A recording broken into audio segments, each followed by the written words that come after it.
নবী মুসা আমার শান বাড়ানোর জন্য কলম ধরে নাই।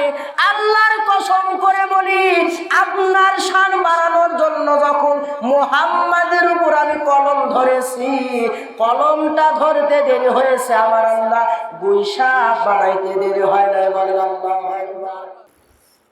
আসসালামু আলাইকুম ওয়া রাহমাতুল্লাহি ওয়া বারাকাতুহু। আসসালাতু ওয়াসসালামু আলাইকা ইয়া রাসূলুল্লাহ। আসসালাতু ওয়াসসালামু আলাইকা ইয়া হাবিবাল্লাহ। আসসালাতু ওয়াসসালামু আলাইকা ইয়া শাফিয়াল মুযনিবিন। الصلاة والسلام عليك يا رحمة للعالمين. الحمد لله كفى وسلام على عباده الذين اصطفى. أما بعد فقد قال الله تعالى في كلامه المجيد وفي والفرقانه الحميد. أعوذ بالله من الشيطان الرجيم. بسم الله الرحمن الرحيم. إن الله وملائكته يصلون على النبي يا أيها الذين آمنوا صلوا عليه وسلموا تسليما. اللهم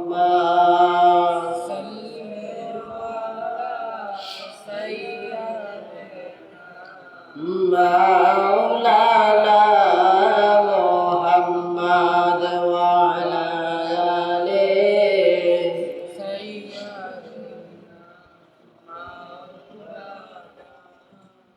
اللهم صل على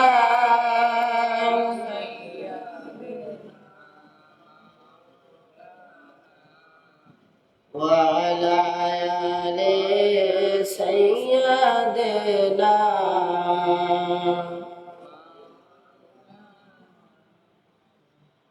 তো মুহাম্মদের সবাই জোরে জোরে করেন আল্লাহুম্মা সাল্লি আলা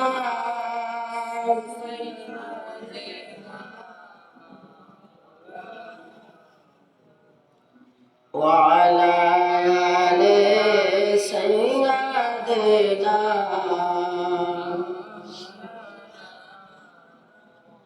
মদিনা মদিনা কানে শুনি, দেখার ভাগ্য হইল না। নবীজিকে না দেখাইয়া আল্লাহ আমাদের কবর দেশে নিবেন না। আল্লাহুম্মা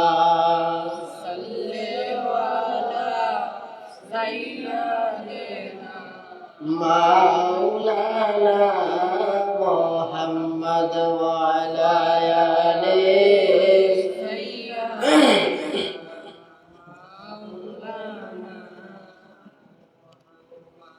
প্রিয় মুআজ্জাজ মুহতারাম, প্রিয় সম্মানিত মুসল্লিবৃন্দ, আমরা শুকরিয়া আদায় করি সেই মহান রব্বুল আলামিনের দরবারে, যে মহান রব্বুল আলামিন হায়াতের জিন্দেগিতে সুস্থ সবল রেখে দুনিয়াবি কাজ থেকে ফারেক করে একমাত্র শুধুমাত্র কেবলমাত্র আল্লাহ এবং আল্লাহ রাসূলকে সন্তুষ্ট করার জন্য কিছু মুষ্টিময় বান্দাকে আল্লাহর ঘরে কবুল করলেন। এই জন্য একবার শুকরিয়া আদায় করি আলহামদুলিল্লাহ। শত কোটি দরুদ সালাম বিশ্ব মানবতার মুক্তির দূত দোজাহানের বাদশাহ সৈয়দুল মুরসালিন ইমামুল মুরসালিন খাতামুন নবিয়্যিন জনাবে মুহাম্মদুর রাসূলুল্লাহ সকলে বলি সাল্লাল্লাহু আলাইহি ওয়াসাল্লাম। আল্লাহর নবী বলেছেন, একটা কাট্টা কাফের যদি সারা জীবন যদি পাপ করে, মৃত্যুর নিঃশ্বাস বের হয়ে যাবে এমন সময় যদি শুধু অন্তরের অন্তঃস্থল থেকে আমি নবীকে ভালোবেসে একবার কালেমা পড়ে নেয়, তার জিন্দেগীর গুনাহ ক্ষমা করে আল্লাহ জান্নাতি বানায় দেয়। বলেন সুবহানাল্লাহ। সাহাবায়ে কেরাম কেমন ভালোবাসতেন? নবীকে ভালোবাসলে কি হয় আর নবীর দুশমনি করলে কি হয়? হযরত আবু বকর সিদ্দিক রাদিয়াল্লাহু তাআলা আনহু ইসলাম গ্রহণ করে বাসায় গেছেন, কালেমার মালায় পড়ে উনি বাসায় গেছেন, এমন সময় ওনার মা তাকে মারতেছে। হে ছেলে আবু বকর, তুই করলি কি? তুই মুহাম্মাদের ইসলামকে গ্রহণ করলু, তোকে আর বাঁচতে দেওয়া হবে না। মা শুধু মারতেছে, আবু বকর খালি হাসতেছে। বলেন সুবহানাল্লাহ। মা বলতেছে, আমার মায়ের দিয়ে তোমার কাম হবে না। বাবাকে ডাকলো, চাচাকে ডাকলো, ফুবাকে ডাকলো, মারো সারা রাত আবু বকরকে, যতক্ষণ না পর্যন্ত কালেমা ছাড়বে। সারা রাত আবু বকরকে মারা হলো। পরের দিন সকালবেলা আবু বকর বেহুশ হয়ে পড়ে আছে, শরীর রক্তাক্ত হয়ে গেছে, নাক মুখ ফেটে রক্ত পড়তেছে। এমন সময় মা এসে পানি ঢাল দিচ্ছে। আবু বকর, তোমাকে সারা রাত আঘাত করা হলো, সারা রাত তোমাকে পিটানো হলো, তুমি আঘাত খেয়ে তোমার শরীর রক্তাক্ত হয়ে গেল, তুমি মার খাইলা কিন্তু মুহাম্মাদের ইসলামকে ছাড়লা না। বলেন সুবহানাল্লাহ। তোমাকে এত মারা হলো, তুমি তাও ইসলাম ছাড়লা না, তুমি কালেমার ভিতরে কি মজা পাইলা? তোমার কি এমন স্বাদ তুমি কালেমার ভিতরে পাইলা? আমাকে একটু তুমি শোনাও। তোমাকে এত মারা হলো, তোমার কেমন কষ্ট লাগতেছে? আবু বকর বলতেছে, মা, আমি যে নবীর নুরানি মোবারক চেহারার দিকে তাকাইয়া কালেমা পড়লাম, যে নবীকে দেখলে পেটের খিদা নিবারণ হয়ে যায়। বলেন সুবহানাল্লাহ। যে নবীর চেহারা যদি একবার কেউ দেখে তার জন্য জাহান্নামের আগুন হারাম হয়ে যায়, ওই নবীর নুরানি মোবারক চেহারা দেখে আমি কালেমা পড়লাম, ওই নবীর আদর্শ দেখে আমি ইসলাম গ্রহণ করলাম, ওই নবীর আখলাক দেখে আমি ইসলাম গ্রহণ করলাম।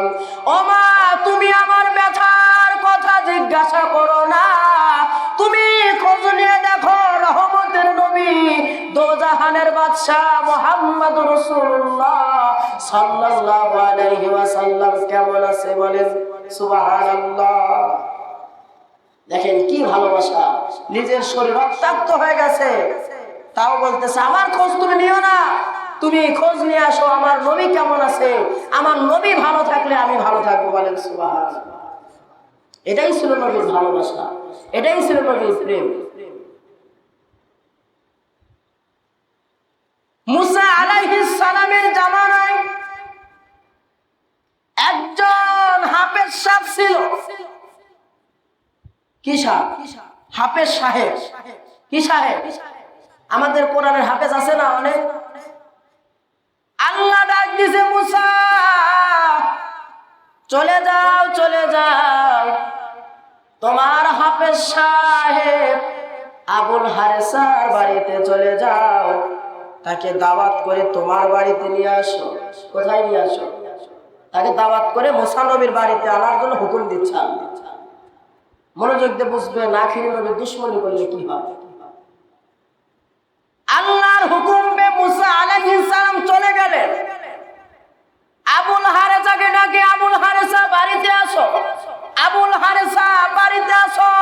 তিনটা ডাক দেওয়ার পরে দরজা খুলে দেখে জলিল কদর পয়গম্বর মুসা আলাইহিস সালাম তার বাড়ির সামনে অবস্থান করতেছে। এমন সময় সালাম দিলেন, আসসালামু আলাইকুম ইয়া মুসা কালিমুল্লাহ আলাইহিস সালাম। ওয়া আলাইকুমুস সালাম। ও আল্লাহর পয়গম্বর, আপনি আমার বাড়ির সামনে এসেছেন, ভিতরে আসেন। বলে, না না, আমি ভিতরে যাওয়ার জন্য আসি নাই, আল্লাহর হুকুম তোমাকে দাওয়াত করার জন্য আসছি। বলেন সুবহানাল্লাহ। আবুল হারেসাকে সঙ্গে করে মুসা নবীর বাড়িতে নিয়ে গেলেন।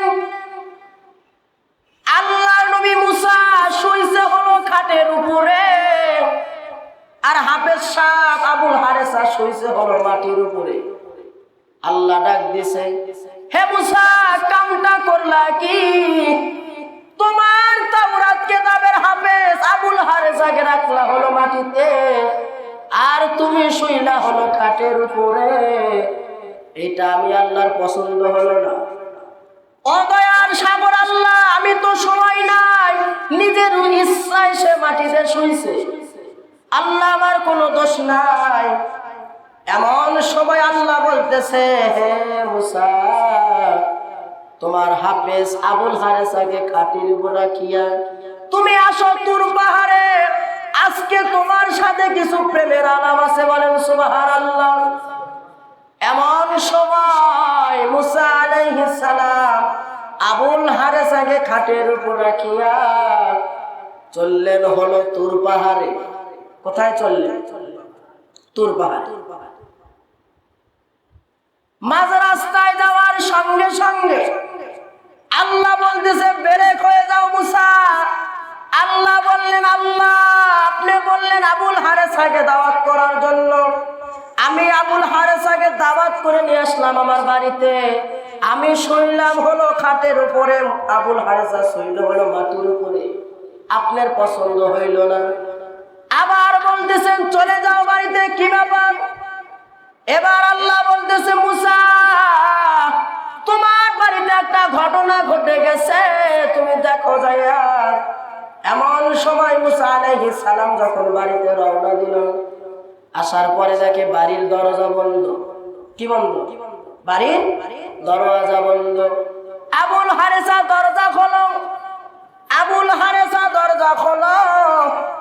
ভিতর থেকে কোনো আওয়াজ পাওয়া যায় না। এমন সময় মুসা আলাইহিস সালাম কি করলেন? জানলা দিয়ে লক্ষ্য করে দেখে তার খাটের উপর একটা গুইসা বসে আছে। বলেন আল্লাহু আকবার। কি বসে আছে? বিশাল বড় একটা গুইসা বসে আছে। দেখেন কত গুরুত্বপূর্ণ একটা আলোচনা। আল্লাহর নবী মুসা একটা লাঠি হাতে নিলেন, দরজা ভেঙে ফেললেন। ভাঙ্গার পরে বলে, গুইসা, আমি মুসা বাড়ি থেকে বের হয়ে গেলাম, এই সুযোগে আমার তাওরাত কিতাবের হাফেজ আবুল হারেসাকে তুই খেয়ে ফেললি। কামটা তুই করলি কি? তোকে আমি আজকে বাঁচতে দেব না, তোকে আমি হত্যা করে ফেলবো। এই কথা বলিয়া আল্লাহ নবী মুসা যখন আঘাত করবে, এমন সময় গুইসা ডাক দে, বলে আল্লাহ নবী মুসা, আমি কিন্তু গুইসা না, আমি হলাম আপনার তাওরাত কিতাবের হাফেজ, আমার নাম হলো আবুল হারেসা। বলেন আল্লাহু আকবার। আল্লাহ তোমার লীলা খেলা, বলেন সবাই, আল্লাহ তোমার লীলা খেলা কেউ বোঝে কেউ বোঝে না। মাওলা তোমার লীলা খেলা কেউ বোঝে কেউ বোঝে না। কি ব্যাপার? রেখে গেলাম হাফেজ সাহেব, হয়ে গেল গুইসা। মারাত্মক ঘটনা, ঠিক কিনা বলেন? কি ব্যাপার, তুমি গুইসা কেমনে হইলা? আল্লাহর নবী, আমি যেদিন থেকে তাওরাত কিতাব হেফজ করেছি, সেদিন থেকে আমি তাওরাত কিতাব খোলার মতো টাইম পাই না, সময় পাই না। আজকে যেহেতু আমাকে একা একা ঘরেতে রেখে গেলেন, আমি চিন্তা করলাম তাওরাত কিতাব একটু খুলি। তাওরাত কিতাব খোলার পরে আপনার উপরে কিতাব নাজিল হয়েছে, আপনার নাম পাইছি 300 বার। আর এমন একটা নাম পাইছি 3300 বার। ওই নামের মানুষ এই দুনিয়াতে নাই। আমি চিন্তা করলাম, লা ইলাহা ইল্লাল্লাহ মুসা কালিমুল্লাহ, এই নামকে বাড়াইয়া লা ইলাহা ইল্লাল্লাহ মুহাম্মাদুর রাসূলুল্লাহ, মুহাম্মাদের নামটা কাটাইয়া আপনি মুসার নাম বাড়াইয়া দেব। আল্লাহ নবী মুসা আমার শান বাড়ানোর জন্য কলম ধরি নাই। আল্লাহর কসম করে বলি, আপনার শান বাড়ানোর জন্য যখন মুহাম্মাদের উপর আমি কলম ধরেছি, কলমটা ধরতে দেরি হয়েছে আমার আল্লাহ গুইসা বানাইতে দেরি হয় নাই। বলেন আল্লাহু আকবার। আপনাকে দেখিতে মন চায়, বলেন সবাই, ও নবীজি আপনাকে দেখিতে মন চায়, আপনাকে দেখিতে মন চায়, ও নবীজি আপনাকে দেখিতে মন চায়। আমরা কেমনে যাব সোনার মদিনায়, ও নবীজি আমরা কেমনে যাব সোনার মদিনায়। বেল্লালের মিনারায় উস্তুনে হান্নানায় মেঘমালা ছায়া দিত গায়। আল্লাহর নবী মায়ার নবী গো আপনে নবী আমার জীবনের জীবন। আল্লাহর নবী নূরের নবী গো আপনে নবী আমার জীবনের জীবন। রহমাতাল লিল আলামিন আপনে উম্মতের জাবিন গুনাহগারের অতি আপনজন। আল্লাহর নবী মায়ার নবী গো আপনে নবী আমার জীবনের জীবন। আল্লাহর নবী মায়ার নবী গো আপনে নবী আমার নবী মানবেরি বেশে মা খাদিজার দেশে বকরি চড়াইত জঙ্গলায়। নবী মানবেরি বেশে মা খাদিজার দেশে বকরি চড়াইত জঙ্গলায়। বনের যত পশুগণ ভক্তি করত দুই কদম মেঘমালা ছায়া দিত গায়। আল্লাহর নবী মায়ার নবী গো আপনে নবী আমার জীবনের জীবন। আল্লাহর নবী মায়ার নবী গো আপনে নবী আমার। যে নবী রাস্তা দিয়ে হেঁটে গেলে মেঘমালা ছায়া দিত, যে নবী রাস্তা দিয়ে হেঁটে গেলে বনের হিংস্র পশু সালাম দিত, আল্লাহর নবী মুসা আলাইহিস সালামের হাফেজ বলতেছে যখনই আমি লা ইলাহা ইল্লাল্লাহ মুহাম্মাদুর রাসূলুল্লাহর উপরে কলমটা ধরেছি আমার আল্লাহ গুইসা বানাইছে। আজকেও দুনিয়ার জমিনে, আজকেও আমাদের সমাজে আলেম নামধারী অনেকে নবীর দুশ্মনী করে, কথা বলে ঠিক না বেটি? এমনও আলেম আমাদের সমাজে রয়েছে বলে নবী আমাদের মতো, নবী বড় ভাইয়ের মতো, বিভিন্ন প্রকার উল্টা পাল্টা ফতোয়া দেয়। আল্লাহ রাব্বুল আলামিন এদেরকেও গুইসাপ বানাইতো, একটাই কারণে বানাই না, কারণ তখন রহমতের নবী ছিল আসমানে, এখন রহমতের নবী হলো দুনিয়ায়। এই জন্য দুনিয়াতে ডাইরেক্ট গজব আল্লাহ নাজিল করে না। সেই জন্য আজকে উল্টা পাল্টা ফতোয়া দিয়ে আমরা আলেম নামদারি বিস্তার পাই, কথা বলেন ঠিক না বেঠিক?